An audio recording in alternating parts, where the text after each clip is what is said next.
জামনগর গ্রামে সুধা নিজের স্বামী আর শাশুড়ির সাথে বাস করত। সুধা যবে থেকে বিয়ে করে এসেছিল তখন থেকে সে তার শাশুড়িকে খুব একটা পছন্দ করতো না। সে সবসময় তার শাশুড়ির সাথে কিছু না কিছু কথা নিয়ে ঝগড়া করতে থাকতো। আরে শুনছো, তুমি নিজের মাকে কিছু বোঝাও না কেন? বেশি কথা বলা উচিত নয়। তুমি কাউকে কিছু বলার সুযোগ দাও যে অন্য কেউ তোমার আগে কিছু বলতে পারবে। কি বললে তুমি? কিছু না তো। সুধার দুটো মেয়েও ছিল, রেবতী আর সরস্বতী, কিন্তু তারা সুধার মতো মোটেই ছিল না। তারা তাদের ঠাকুমাকে অনেক বেশি ভালোবাসত, আর তাদের ঠাকুমার তার দুটো নাতিনীর প্রতি খুব বেশি টান ছিল। আর কেন হতো না? ওই কথাই বলে না, আসলের থেকে সুদ বেশি প্রিয় হয়। রেবতী আর সরস্বতী ছুটতে ছুটতে চলে আসে। ঠাকুমা ঠাকুমা, আমরা এসে গেছি। আরে চলে এসেছে আমার দুই রাজকুমারী। দুজনকে খুব আদর করে। তাহলে আজকে কি কি করলে তোমরা স্কুলে? অনেক কিছু ঠাকুমা। তুমি যে কবিতাটা শিখিয়েছিলে আমি সেটা টিচারকে শুনিয়েছি। তিনি আমার স্টারও দিয়েছেন ঠাকুমা, এই দেখো। আর আমি ঠাকুমা একটা মাছের ছবি এঁকেছিলাম যেটা তুমি আমায় শিখিয়েছিলে, আর আমি প্রথম পুরস্কার পেয়েছি স্কুলে। আমার দুটো রাজকুমারী কত বড় হয়ে গেছে, কারো যেন নজর না লাগে। সুধা এইসব দূরে দাঁড়িয়ে শুনছিল, আর তারপর বলল, আপনাকে চিন্তা করতে হবে না আমার মেয়েদের, ওদের দেখাশোনা করার জন্য আমি বেঁচে আছি। মা, তুমি কেন ঠাকুমার সাথে এভাবে কথা বলো? হ্যাঁ মা, ঠাকুমা তো কত ভালো, আমাদের দুজনকে কত ভালোবাসে। দেখো, ওনার জন্য আমরা প্রথম এসেছি। চুপ করো তোমরা, ঠাকুমার চেলা এসছে, ভেতরে চলো। সকালে শাশুড়ির সাথে সুধার ব্যবহার মোটেই ভালো ছিল না, তবুও তার শাশুড়ি তাকে কিছুই বলতো না। সে তো নিজের নাতনিদের সাথে খুব আনন্দে থাকত। রেবতী আর সরস্বতী বেশিরভাগ সময় তাদের ঠাকুমার সঙ্গেই কাটাতে ভালোবাসত, আর তার অনেক সেবা যত্নও করত। এদিকে দাও ঠাকুমা, আমি তোমার পা দুটো টিপে দিই। তোমার পায়ে খুব যন্ত্রণা হচ্ছে তাই না? আর ঠাকুমা, আমি তোমার ভালো করে চুলের বিনুনি করছি। তোমরা দুজন আমার কত খেয়াল রাখো। তোমরা দুজন হলে পৃথিবীর সব থেকে ভালো নাতনি, আর তুমি হলে ওয়ার্ল্ডের বেস্ট ঠাকুমা। দুজনে ঠাকুমার কোলে বসে পড়ে। আচ্ছা শোনো, যদি কখনো আমি তোমাদের সাথে না থাকি তাহলে আমার এই সিন্দুকটা খুলে নিও। এতে আমার কিছু স্মৃতি আছে, এর সাথে আমি সব সময় তোমাদের সাথেই থাকবো। কিছুদিন পর ঠাকুমার শরীর খুব খারাপ হতে লাগলো, আর একদিন সকালে হঠাৎ সে সবাইকে ছেড়ে নিঃশ্বাস ত্যাগ করে গেল। বাবা, ঠাকুমা আমাদেরকে ছেড়ে কেন চলে গেল? এখন আমরা কার সাথে খেলবো? সোনা, তার আশীর্বাদ সবসময় তোমাদের সাথে থাকবে। তোমরা দুজন কাঁদা বন্ধ করো। যা কাপড় গেছে, ভালোই হয়েছে মরে গেছে। রেবতী আর সরস্বতী ঠাকুমার মৃত্যুর পরে খুব উদাস হয়ে থাকতে লাগলো, আর দিনের পর দিন তারা পরীক্ষায় নম্বরও খুব কম পেতে লাগলো। কি হয়েছে? তোমাদের মুখটা এমন গোমরা কেন? আমরা এবারেও সবার পেছনে, আর আমারও সিলেকশন হলো না কাবাডি কম্পিটিশনে। তোমাদের দুজনের হয়েছেটা কি বলবে? মন কোথায় থাকে তোমাদের দুজনের? এভাবেই চলতে থাকে, সবার থেকে পেছনে রয়ে যাবে দুজন। একদিন হঠাৎ সুধা কাজ করতে করতে সিঁড়ি থেকে পড়ে গেল।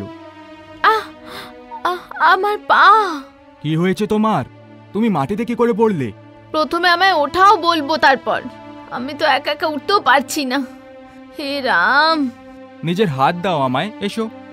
স্বামী সুধাকে ঘরে নিয়ে গেল। আমি ডাক্তারকে ডেকে আনছি। এনার পায়ে গুরুতর ভাবে আঘাত লেগেছে, ইনি কয়েক মাস পর্যন্ত হাঁটতে পারবেন না।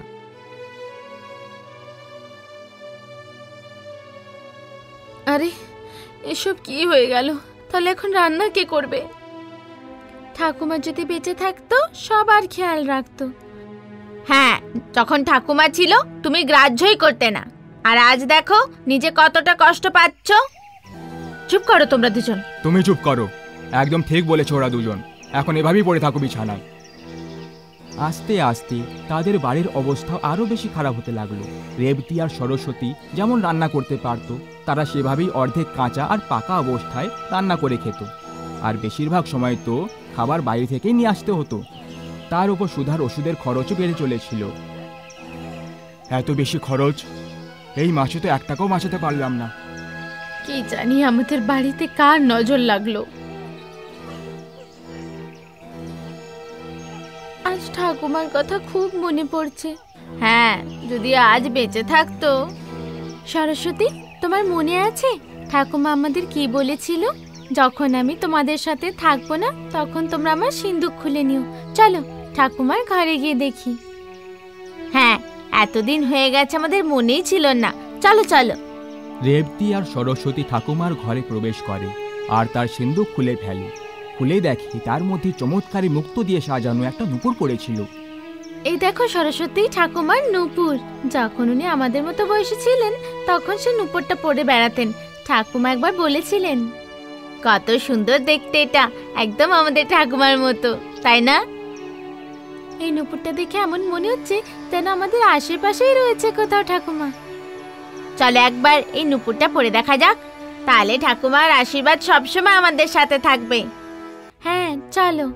একটা কাজ করো, আজ তুমি পরে নাও, কাল আমি পরে নেব।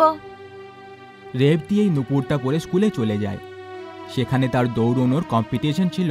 এইবারে সে এত জোরে দৌড়লো যে কেউ ওকে আর ধরতেই পারলো না, আর সে দৌড় প্রতিযোগিতায় প্রথম পুরস্কার প্রাপ্ত করে। আর রাতে এই কথাটা তার বোন সরস্বতীকে বলতে থাকে।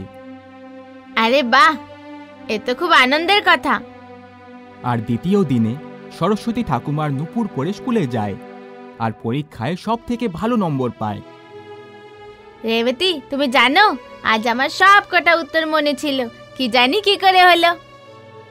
সরস্বতী, তোমার মনে হয় না এসব কিছু নূপুরের কারণে হচ্ছে? যখন থেকে এটা আমাদের কাছে এসেছে তখন থেকে সব কিছু ভালো ভালো কাটছে। আমার তো মনে হয় এটা কোনো চমৎকারী নূপুর। হ্যাঁ, সেই জন্যই তো ঠাকুমা যতদিন আমাদের সাথে ছিল ততদিন আমাদের বাড়িতে কোনো সমস্যাই ছিল না। আর এখন তার নূপুর আসার পর থেকে সবকিছু আবার ঠিক হতে শুরু হয়ে গেছে। চলো এই কথাটা বাড়ি গিয়ে বাবাকে শুনিয়ে দিই। আমরা সত্যি বলছি বাবা, এই নূপুরটার জন্যই আমরা প্রথম হতে পেরেছি। মা, তুমি এটা একবার পরে দেখো, তোমারও পা ঠিক হয়ে যাবে। তোমাদের জেদের জন্য আমি এটা পরছি, কিন্তু আমি জানি এটা কোনো চমৎকারী নূপুর নয়। কিন্তু এই নূপুরটা পরার পরেই সুধার পা একদম ঠিক হয়ে গেল আর তার চোখে জল চলে এলো। আমি খুব খারাপ। আমি সারা জীবন তোমাদের ঠাকুমার সাথে খারাপ ব্যবহার করেছি। আমি ওনাকে কখনো সম্মান করিনি, আর আজ ওনার চমৎকারী নূপুরের জন্য আমার পা ঠিক হয়ে গেল। মা যতদিন সাথে ছিল ততদিন আমাদের বাড়িতে সবকিছু ঠিক ছিল, আনন্দ মজা। তার চলে যাওয়ার পরে এই সব কিছু তার সাথে চলে গেল। তুমি একদম ঠিক বলেছ গো। আর এখন তার চমৎকারী নূপুরের কারণে আবার সব কিছু ঠিক হয়ে গেছে। চলো আমরা সবাই গিয়ে তাকে ধন্যবাদ জানাই। এখন বাড়ির সবাই ঠাকুমার ছবির সামনে দাঁড়িয়ে তাকে প্রণাম করে আর প্রদীপও জ্বালায়। ওই চমৎকারী নূপুরের কারণে সুধার শরীর পুরোভাবে ঠিক হয়ে গেল, তার স্বামীর প্রমোশনও হয়ে গেল, আর এছাড়া রেবতী আর সরস্বতী পড়াশোনায় ভালো নম্বর আনতে লাগলো। গুরুজনদের আশীর্বাদই সব থেকে বড় জাদু হয়। তাদের সম্মান করুন, খুশিতে রাখুন, তাদের সেবা করুন। বাড়ির গুরুজনরা বাড়ির ছাদ হয়। তাদের চলে যাওয়ার পর সব কিছু নষ্ট হয়ে যায়। তাই বড়দের থেকে আশীর্বাদ নিন আর তাদের মনে কখনো দুঃখ দেবেন না।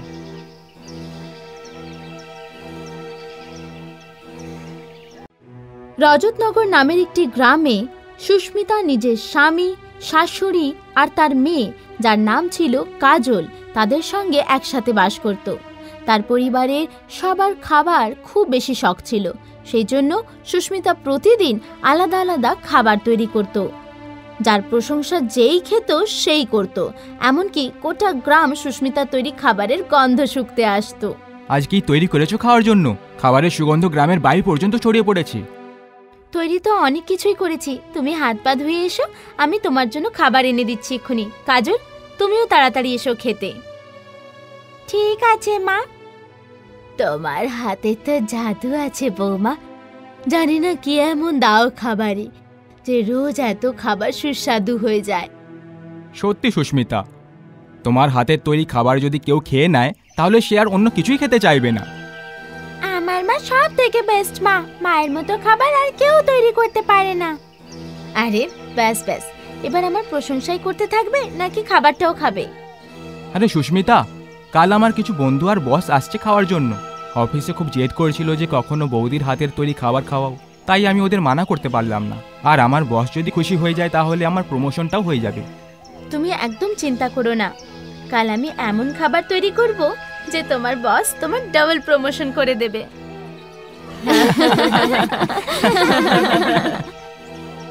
সুস্মিতা সকাল সকাল স্নান করে তৈরি হয়ে বাড়ি থেকে বাইরে কোথাও বেরোচ্ছিল। সেই সময় কাজলের হঠাৎ চোখ খুলে যায় আর ও নিজের মাকে জিজ্ঞাসা করে, মা তুমি কোথায় যাচ্ছ গো? চমৎকারী মশলা আনতে। চমৎকারী মশলা? সেটা আবার কি? এখন তুমি অনেক ছোট, যখন তুমি বড় হয়ে যাবে তখন তোমাকেও এই রহস্যটা বলবো। আমিও কি তোমার সাথে যেতে পারি মা? না বাবা, এখন তুমি শুয়ে পড়ো, সঠিক সময় আসার পর তোমায় সব বলে দেব। ঠিক আছে মা। সুস্মিতার স্বামীর বন্ধু আর বস তার বাড়িতে চলে আসে। বাড়ির বাইরে থেকেই তারা সুস্মিতার হাতের তৈরি খাবারের সুগন্ধ পেয়ে যায়। বাহ রাকেশ, তোমার পুরো বাড়িটা মুখরোচক খাবারের সুগন্ধে ভরে উঠেছে। হ্যাঁ, আমাদের তো এই গন্ধ পেয়ে আরো বেশি খিদে বেড়ে গেছে। সবাই হাসতে শুরু করে দেয়। আরে আপনারা শুধু গন্ধ শুকে নিজেদের পেট ভরবেন নাকি? খাবার তৈরি হয়ে গেছে, আসুন বসে পড়ুন। সুস্মিতা সবার সামনে রকমারি খাবারের প্লেট রেখে দেয়, যে কারণে সমস্ত লোকেদের মুখে হাসি ফুটে ওঠে। সুস্মিতা সকলকে ভালো করে খাবার পরিবেশন করে আর সকলেই খুব আনন্দের সাথে খাবার খেতে শুরু করে। রাকেশ, তোমার ভাগ্যটা সত্যিই খুব ভালো যে এইরকম একটা স্ত্রীকে পেয়ে গেছো যার হাতে জাদু আছে। আমি তোমার থেকে আর তোমার পরিবারের থেকে খুব খুশি হয়েছি। সবাই খাবার খেয়ে সুস্মিতার খুব প্রশংসা করে, তারপর ওখান থেকে চলে যায়। রাকেশ তাদের সবাইকে বাইরে ছেড়ে দিয়ে লাফাতে লাফাতে ভেতরে আসে। তুমি জানো সুস্মিতা, আজ তোমার জন্য আমার প্রমোশন হয়ে গেছে। বস তোমার হাতের খাবার খেয়ে খুব বেশি খুশি হয়েছে। আমার মার কোনো জবাব নেই। সবাই আনন্দে নাচতে শুরু করে দেয়। কাজলও এখন অনেক বড় হয়ে গেছে আর ও এখন মায়ের কাছে রান্না করতে শিখছিল। কাজল, চলো রান্না করতে আমায় একটু সাহায্য করো। মা, আজকে নয়, কালকে। আজ আমাকে বান্ধবীর বাড়িতে যেতে হবে। আরে এখন তুমি বড় হয়ে গেছো, এখনই রান্না করা শিখে নাও, ভবিষ্যতে অনেক কাজে লাগবে। তুমি তো আছো মা, তোমার থেকে তো যখন খুশি শিখে নেব। চলো আমি এবার চলি তাহলে, আমার অনেক দেরি হয়ে গেছে।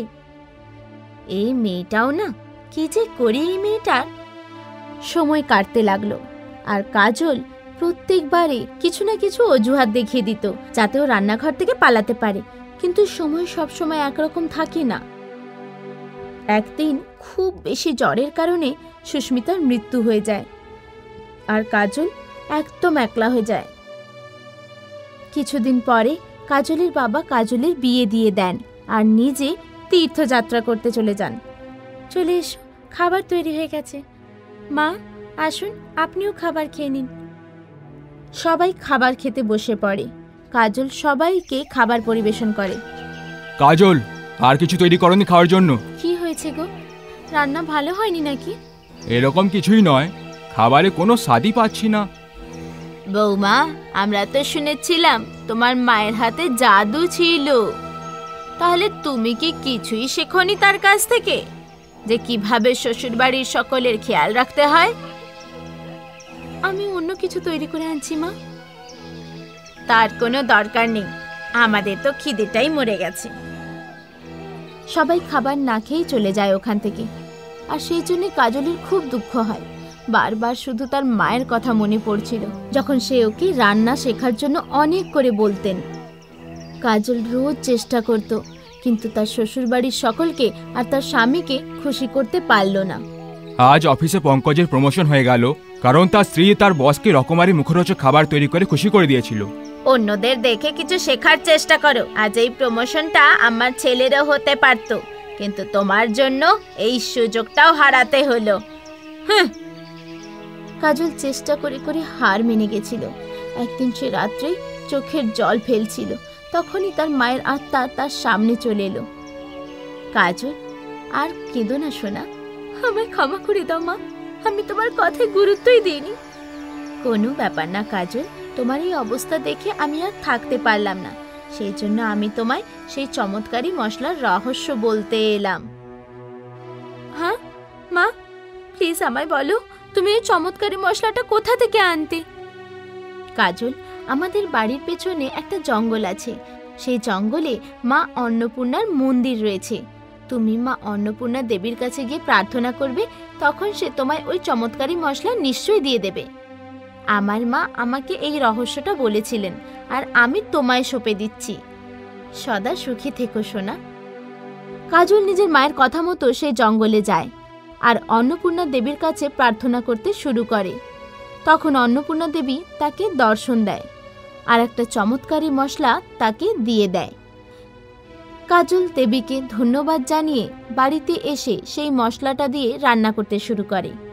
কাজল, আজকের খাবারটা তো খুব মুখরোচক হয়েছে, আমি নিজেকে সামলাতেই পারছি না। হ্যাঁ বৌমা, আজ তো তুমি অসাধারণ রান্না করেছো, তুমি তো আমার মন জয় করেছো। আপনি বলেছিলেন না যে আমি মায়ের কাছ থেকে কিছু শিখতে পারিনি? দেখুন, এটা আমার মাই যে আমাকে শিখিয়েছে। কাজলের নামও তার মায়ের মতো দূর দূর পর্যন্ত ছড়িয়ে গেল। সবাই কাজলের তৈরি খাবার খেয়ে মুগ্ধ হয়ে যায়। শুধু তাই নয়, কাজলের স্বামীর কাজলের হাতের রান্নার জন্য প্রমোশনও হয়ে গেল। নীতি কথা, আপনার মা যতক্ষণ আপনার সাথে রয়েছে তার একটু সম্মান করুন। মায়ের মতো ভালোবাসতে আর কেউ পারে না, আর না তার হাতের তৈরি রান্নার স্বাদ কোথাও খুঁজে পাওয়া যায়। আমাদের সব মায়েদের হাতে জাদু রয়েছে।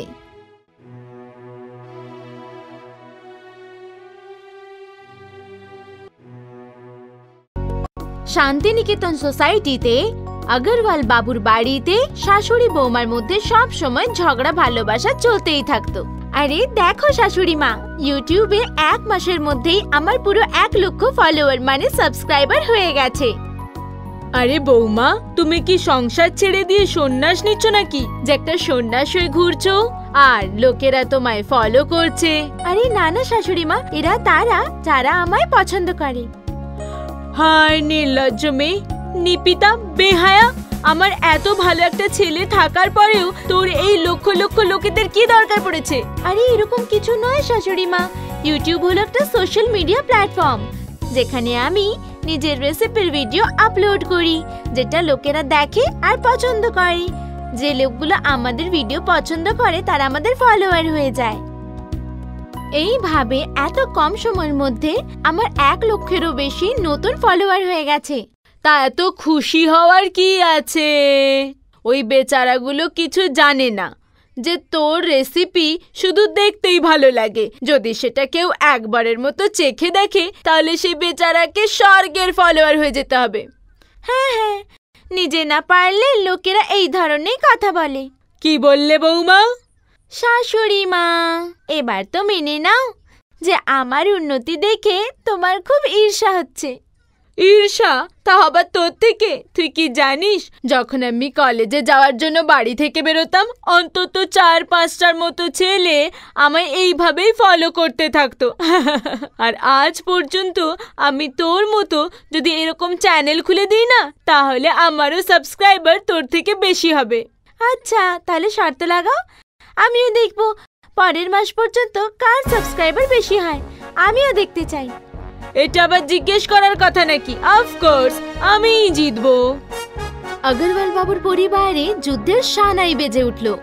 শাশুড়ি মা আর বৌমা দুজনে মিলে পণ নিয়ে নেয় যে ইউটিউবে সবচেয়ে বেশি কে ফেমাস হবে। আরে না মা, যেটা এত সহজ বলে মনে হচ্ছে জিনিসটা এত সহজ নয়। তোমার বৌমার 1 লক্ষ সাবস্ক্রাইবার হয়ে গেছে, এর মানে হলো সে অনেক বেশি ফেমাস হয়ে গেছে। হ্যাঁ, তুই তো শুধু নিজের বউয়েরই প্রশংসা করবি, ভুলে গেছিস তোর পায়খানা কে পরিষ্কার করতো? আরে আমি এই কথাটা বলতে চাইনি গো মা, আমি তোমায় এইটা বলতে চেয়েছিলাম যে ইউটিউবে অনেক বড় বড় লোকেদের চ্যানেল রয়েছে, যেমন কি পলিটিশিয়ানস, ফিল্মের কলাকার, যাদেরকে সবাই ফলো করে। আরে খোকা, তোর মাকে তো গোটা এলাকা ফলো করে। আমি ছাড়া এই সোসাইটিতে একটা পাতা পর্যন্ত নড়ে না।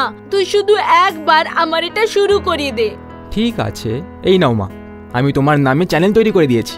এবার তুমি এতে যে কোনো জিনিস পোস্ট করে দাও, তাহলে সবাই সেটা দেখতে পারবে।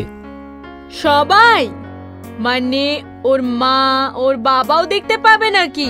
প্রথমেই তারা আমার উপর সবসময় নালিশ করে, আমায় কথা শোনানোর জন্য প্রত্যেকটা সুযোগ খুঁজতে থাকে। আমায় এই চ্যানেলে দেখে আবার আবোল তাবোল বলতে শুরু না করে। আরে না গো মা, এইবারে সেই লোকগুলোই তোমার ভিডিওস দেখতে পাবে যারা ইউটিউব বেশি ব্যবহার করে থাকে। আচ্ছা আচ্ছা, আর আমার সাবস্ক্রাইবারও বেড়ে যাবে তো? আরে না মা, এর আগে তোমায় ভিডিওস পোস্ট করতে হবে। এবার কি আলাদাভাবে চিঠিও লিখতে হবে নাকি? পোস্ট মানে হলো তোমায় এই চ্যানেলে ভিডিওস ছাড়তে হবে। কি রকম ভিডিওস? ভিডিওস যেমন তুমি এখন কি করছো, কোথায় যাচ্ছ, কি তৈরি করছো, তোমায় নতুন নতুন জিনিস শেয়ার করতে থাকতে হবে। হ্যালো ফ্রেন্ডস, চা খেয়ে নাও। খুব গরম চা। হ্যালো ফ্রেন্ডস, খাবার খেয়ে নাও। দেখুন, এই হলো আমার স্বামী, যার পেট বাইরে বেরিয়ে এসেছে, কিন্তু তবুও তেলে ভাজা জিনিস খাওয়া কমই করে না। কিন্তু আপনি এরকম কিছু করবেন না। শাশুড়ি মার চালাকি কাজ করে যায় আর তার সাবস্ক্রাইবার দিনের পর দিন বাড়তে থাকে, যে কারণে তার বৌমা চিন্তায় পড়ে যায়। কি হয়েছে বৌমনি, খুব চিন্তায় মনে হচ্ছে তোমায়? কি আর হবে বাবা, শাশুড়ি মার পোস্ট আর ভিডিওর জন্য ওনার 50,000-এর থেকেও বেশি সংখ্যার সাবস্ক্রাইবার হয়ে গেছে। যদি উনি এভাবে ভিডিও পোস্ট করতে থাকেন তাহলে এক সপ্তাহের মধ্যে আমার সমান সাবস্ক্রাইবার তো খুব সহজেই হয়ে যাবে, আর তার পরের সপ্তাহে আমার চেয়েও আগে এগিয়ে যাবেন। তো কি হয়েছে, তোমার ভিডিওস বেশি ভালো হয়, আর যেটা লোকেদের অনেক কাজে উপকার করে, আর এটাই তো বেশি ইম্পর্ট্যান্ট। যদি চাও তাহলে তুমি আরো কিছু ইনফরমেটিভ ভিডিও তৈরি করে পোস্ট করে ট্রাই করে দেখো, হয়তো এইভাবে বেশি সাবস্ক্রাইবার বেড়ে যেতে পারে। না বাবা, ইনফরমেটিভ ভিডিওজের থেকে সাবস্ক্রাইবার এই রকমের ভিডিও দেখে তৈরি হয়, আর আমার শাশুড়ি মার থেকে জেতার জন্য এই রকমের ভিডিও পোস্ট করতে হবে। বুঝতে পেরে গেছি, আমিও আজ থেকে কমেডি গান তৈরি করব। কিন্তু বৌমা। এখন আসছি বাবা, অনেক কাজ বাকি আছে।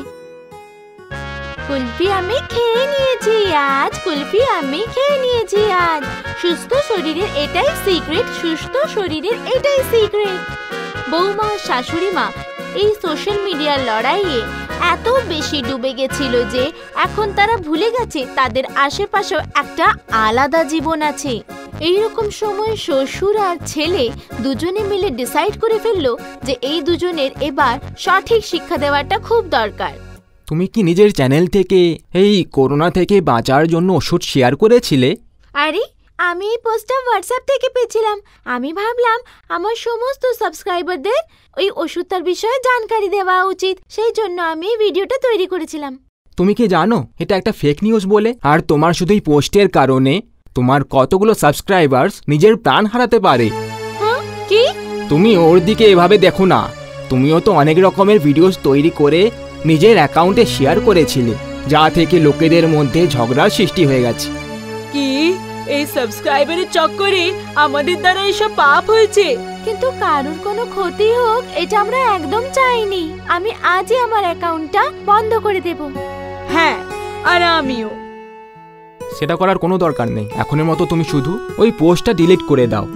দেখো, সোশ্যাল মিডিয়া একটা খুব শক্তিশালী মাধ্যম, যার মাধ্যমে আমাদের সবার প্রতিভা, আমাদের সমস্যা, সঠিক জানকারি পৃথিবীর যে কোনো স্থান থেকে যে কোনো স্থান পর্যন্ত একটা ক্লিপের মাধ্যমে পৌঁছে দিতে পারে। কিন্তু এই শক্তির সাথে আমাদেরও অনেক দায়িত্ব রয়েছে। আমরা এই কথাটা ভুলে যাই যে আমাদের একটা ভুল পোস্ট আর কমেন্ট জানা নেই কতগুলো জীবনকে নষ্ট করে দিতে পারে। যে কোনো পোস্ট শেয়ার করার আগে তাতে সে কেউ বা হোক আর কাউকে পাঠাক না কেন, যে কোনো কাউকে, সেটা পুরোভাবে চেক করে নেওয়ার পরেই আমাদের অন্যদের সাথে শেয়ার করা উচিত। যদি তোমরা কোনো বন্ধু বা তোমার পরিচিত কেউ এই রকম পোস্ট শেয়ার করে থাকে, তাহলে তাদেরকে বলে সেই পোস্টটা ডিলিট করার জন্য আমাদের রিকোয়েস্ট করা উচিত। তুমি একদম ঠিক কথা বলেছ। আজ থেকে আমরা সোশ্যাল মিডিয়া ব্যবহার করার সময় খুব সতর্কভাবে তৈরি থাকব। হ্যাঁ, আর একটা মডার্ন কিন্তু দায়িত্বশীল নাগরিকও হয়ে উঠব। এরপরে শাশুড়ি বৌমা দুজনে যে কোনো মেসেজকে না দেখে সোশ্যাল মিডিয়াতে শেয়ার করা বন্ধ করলো আর নিজের প্রতিভার ব্যবহার লোকেদের মধ্যে তথ্য দেওয়ার কাজ শুরু করলো।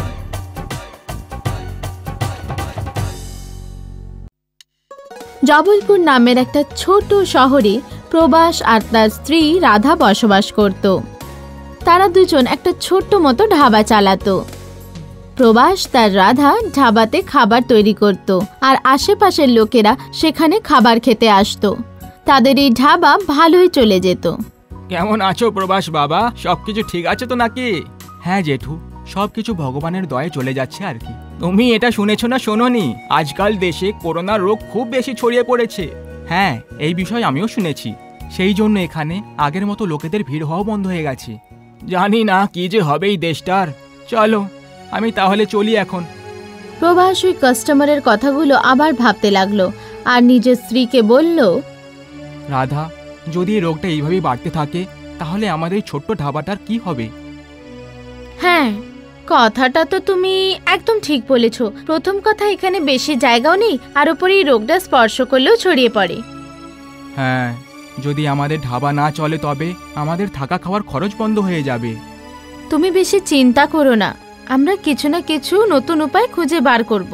করোনার কারণে লোকেরা নিজেদের বাড়ি থেকে বেরোনো বন্ধ করে দিল। সবাই খাবার হোম ডেলিভারি অর্ডার করতে লাগলো। যেটার ভয় ছিল শেষে সেটাই হলো। রাধা, আমাদের ধাবাতে এখন আর কেউ আসছে না, সবাই নিজেদের বাড়ি থেকে খাবার অর্ডার করছে। কিন্তু আমাদের কাছে তো এত টাকাও নেই যে আমরা হোম ডেলিভারি করার জন্য লোক রাখতে পারবো। আরে তুমি চিন্তা করো না, ভগবান যখন একটা রাস্তা বন্ধ করে দেয় তখন অন্য একটা রাস্তা অবশ্যই খুলে দেয়। ব্যাস আমাদের চেষ্টা চালিয়ে যেতে হয়। রাধা আর প্রবাসের ধাবা একেবারে খালি পড়ে থাকতো। তাদের রোজগার একদম ছিল না বললেই হয়। তারা দুজনে শুধুমাত্র এই চিন্তা নিয়েই ডুবে থাকতো। তুমি বেশি চিন্তা করো না, এই নাও কিছুক্ষণ টিভি দেখে নাও, তোমার মনটা একটু শান্ত হয়ে যাবে। রাধা টিভি অন করে দেয়। টিভিতে বাইরের দেশের লোকেরা ফুড ট্রাকে কি করে খাবার তৈরি করে আর বিক্রি করতে হয় এটা দেখানো হচ্ছিল।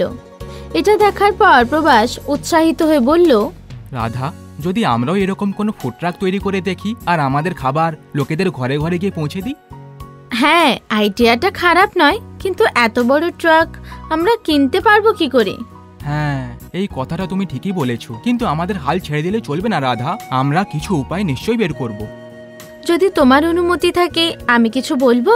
তোমার বাবার যে পুরনো অটোটা পড়ে রয়েছে পেছনে, যদি আমরা সেটাকে একটা চলতে পারা একটা ধাবা তৈরি করি, একটু কষ্ট হবে কিন্তু এটা আমাদের বাজেটেও হয়ে যাবে আর সবার জন্য অটোওয়ালা ধাবা অনেক নতুন বলেও মনে হবে।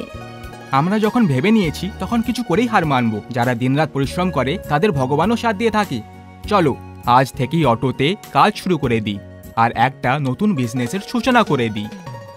রাধা আর প্রবাস পুরনো অটোর সব সিটগুলো বের করে সেটাকে ভালো করে পরিষ্কার করতে শুরু করে। তারপর তাতে রকমারি রং দিয়ে সাজিয়ে তোলে। রাধা তাতে নিজের টুক পরিয়ে আর পর্দা লাগিয়ে আরও বেশি আকর্ষণীয় করে তোলে। তাদের সেই পুরনো অটো একদম নতুন আর চমৎকার ধাবাতে পরিণত হয়ে গেছিল।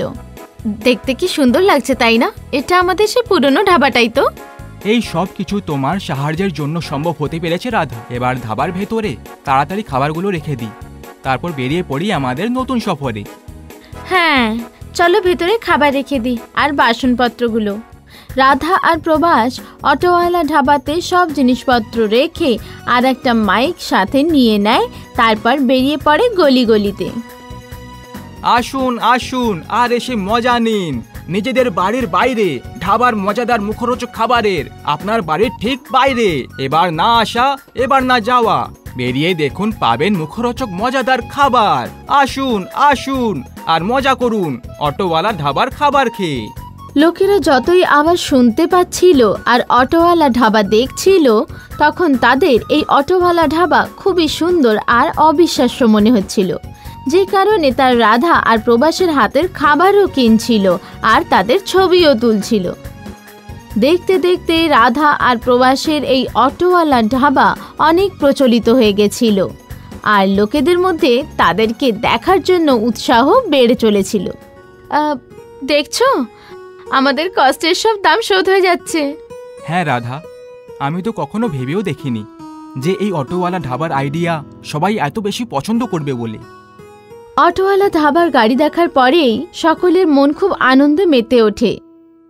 রাধা আর প্রভাস একবার রাতে অটোওয়ালা ধাবাতে বসে বাড়ি ফিরছিল। তখনই ওখানে কিছু বয়স্ক মানুষ বসেছিল। তারা ওদের সামনে এলো আর বলল, বাবা, তোমার কাছে যদি কিছু খাবার বেঁচে থাকে আমাদের একটু দেবে? অনেক দিন হয়ে গেছে কিছু খাইনি। হ্যাঁ মাসি, আপনি বসুন, আমি এক্ষুনি তৈরি করছি। রাধা আর প্রভাস ওই বয়স্ক লোকগুলোদের পেট ভরে খাবার খাওয়ালো। বাবা, যদি তোমাদের মতো আরও কিছু লোক হতোই পৃথিবীতে, তাহলে কোনো গরিব আজ খালি পেটে থাকতো না। ভগবান তোমাদের সুখে রাখুক বাবা। রাধা, আমরা কাল থেকে একটু বেশি করে খাবার তৈরি করব আর সন্ধেবেলায় গরিব লোকেদের সাহায্য করব। ভগবানের দয়ায় আমাদের এই অটোওয়ালা ধাবা খুব ভালো কাজ করছে। আমাদেরকে সবার সাহায্য করা দরকার। হ্যাঁ, তুমি একদম খাঁটি কথা বলেছ। কাল থেকে আমরা এমনটাই করব। সেই দিন থেকে রাধা আর প্রভাস রোজ অটোওয়ালা ধাবাতে গরিব লোকদের খাবার খাওয়াতে শুরু করলো। এই ধাবা এত বেশি ফেমাস হয়ে গেছিল যে রাধা আর প্রভাসের ছবি খবরের কাগজেও ছেপে গেল, যাতে লেখা ছিল একটা নতুন বিকল্পের সাথে তারা নিজেদের উদ্দেশ্য পুরো করেছে, বরং লোকেদের সাহায্য করার রাস্তাও খুঁজেছে। এরা শুধু খাবার নয়, তাদের সাথে সবার খুশিকেও সঙ্গে করে নিয়ে আসে। নতুন সংকল্প, নতুন খুশি, অটোওয়ালা ধাবা। যদি মানুষ চায় তাহলে নিজেরা পরিশ্রম করে তাদের নতুন ভবিষ্যৎ আর সফলতাও অর্জন করতে পারে। নিজেদের সাথে সবার ভালো করলে ভগবানও এসে তাদের সাহায্য করে। সফলতা পরিশ্রম ছাড়া পাওয়া যায় না।